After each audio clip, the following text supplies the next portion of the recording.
Hello అండి, welcome to శ్రావదీప్స్ kitchen. నేను మీ శ్రావణి. ఈరోజు వీడియోలో పిల్లలకు హెల్తీగా అప్పటికప్పుడు ఏదైనా స్నాక్ చేయాలంటే ఈ విధంగా చేసేయండి, చాలా బాగుంటాయి. వీటిని చేయడానికి ఎక్కువ టైం కూడా పట్టదండి, చాలా తొందరగా చేసేయచ్చు. ఇంకా లేట్ చేయకుండా వీడియోలోకి వెళ్ళిపోదామండి. ముందుగా దీనికోసం ఇలా కొంచెం పండిన అరటిపండుని తీసుకోండి. ఇలా పండిన అరటిపండు అయితే టేస్ట్ చాలా బాగుంటుంది, స్వీట్గా వస్తాయి. నేను ఇక్కడ 2 బనానాస్ తీసుకున్నానండి. ముందుగా ఒక మిక్సీ జార్ తీసుకొని ఈ బనానాస్ని ఇలా చిన్న చిన్న పీసులుగా కట్ చేసుకోవాలి. చాలామంది పండిపోయిన బనానాస్ని తినకుండా పడేస్తుంటారండి. అలా వేస్ట్ చేయకుండా ఇలా స్వీట్ చేసుకోండి, ఇష్టంగా అందరు తినేస్తారు. ఇలా బనానాస్ 2 కట్ చేసుకున్న తర్వాత ఇక్కడ నేను చూపిస్తున్న కప్తో పాలు తీసుకోవాలండి. ఇక్కడ తీసుకున్న 2 బనానాస్కి ఈ కప్పు పాలు కరెక్ట్గా సరిపోతాయి. ఇప్పుడు మిక్సీ మూత పెట్టేసుకొని మెత్తగా గ్రైండ్ చేసుకోవాలండి. ఎక్కడ కూడా పలక అనేది ఉండకుండా గ్రైండ్ చేసుకోవాలి. ఇలా గ్రైండ్ చేసుకున్న తర్వాత వేరొక బౌల్లోకి వేసుకోవాలి. నెక్స్ట్ ఇప్పుడు ఇందులోకి గోధుమ పిండిని వేసుకోవాలండి. దీనికి కొలత అంటూ ఏం లేదు. బ్యాటర్ కొంచెం తిక్కుగా వచ్చే వరకు గోధుమ పిండిని వేసుకుంటూ ఇలా కలుపుకోవాలండి, ఉండలు లేకుండా. ఈ గోధుమ పిండి ప్లేస్లో మైదా పిండి కూడా వాడుకోవచ్చండి, కానీ పిల్లలకి మైదా పిండి అంత హెల్దీ కాదు కాబట్టి గోధుమ పిండి వాడుతున్నాను. మీకు ఒకవేళ గోధుమ పిండి ఇష్టం లేకపోతే మైదా పిండి అయినా యూస్ చేసుకోవచ్చు. నెక్స్ట్ ఇప్పుడు ఇందులో స్వీట్నెస్ కోసం నేను ఇక్కడ షుగర్ పౌడర్ని యాడ్ చేస్తున్నానండి. ఒకవేళ మీకు షుగర్ పౌడర్ ఇష్టం లేదనుకుంటే బెల్లంని కూడా వేసుకోవచ్చు. నాకు ఇక్కడ 6 టేబుల్ స్పూన్స్ వరకు షుగర్ పౌడర్ సరిపోయిందండి.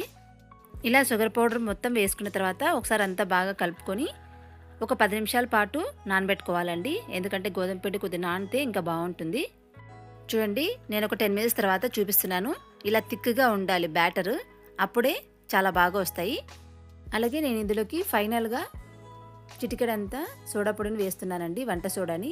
ఒకవేళ మీకు వద్దనుకుంటే స్కిప్ చేసుకోవచ్చు. ఇప్పుడు ఈ పిండితో దోశలాగా ప్యాన్ కేక్ లాగా వేసుకోవచ్చండి. ఈ వంట సోడా వేసుకోవటం వలన ఫ్లఫీగా మెత్తగా వస్తాయండి. నెక్స్ట్ ఇప్పుడు ఒక ప్యాన్ తీసుకొని అందులోకి ఆయిల్ అప్లై చేసుకోవాలి. ప్యాన్ కొద్దిగా హీట్ అయిన తర్వాత మంటను లో ఫ్లేమ్లోకి టర్న్ చేసుకోవాలండి, లేదంటే తొందరగా మాడిపోతాయి. ఇక్కడ వీడియోలో చూపిస్తున్నట్టు ఇలా వేసుకోవాలండి, మరీ పెద్దగా అవసరం లేదు. చిన్నగా చేసిస్తే పిల్లలకి ఇష్టంగా తింటారు. అలానే పలసగా కూడా వేసుకోకూడదు, కొద్దిగా మందంగానే వేసుకోవాలి. ఇలా ఒకవైపు కాల్చుకున్న తర్వాత రెండో వైపు కూడా టర్న్ చేసుకొని మంటను లో ఫ్లేమ్లో పెట్టుకొని కాల్చుకోవాలండి. మంటను లో ఫ్లేమ్లో అని ఎందుకు చెప్తున్నానంటే తొందరగా మాడిపోవడమే కాకుండా లోపలంతా మెత్తగా పచ్చిగా ఉంటుందండి. సో మీడియం ఫ్లేమ్లో పెట్టుకొని కాల్చుకోవాలి.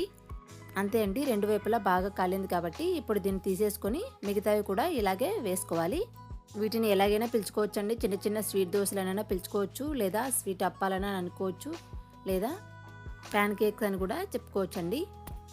బనానా ఇష్టపడిన పిల్లలకు ఇలా చేసిస్తే ఇష్టంగా తినేస్తారండి. అంతే అండి, ప్యాన్ కేక్స్ రెడీ అయిపోయాయి. లోపల కూడా తుంచి చూపిస్తున్నాను చూడండి, ఎక్కడ కూడా మెత్తగా లేకుండా పచ్చితనం లేకుండా చాలా బాగున్నాయి. అంతే అండి, ఈ వీడియో నచ్చితే ప్లీజ్ లైక్ చేయండి, షేర్ చేయండి. మరిన్ని మంచి రెసిపీస్ కోసం మా ఛానల్ని సబ్స్క్రైబ్ చేసుకోండి. Thanks for watching.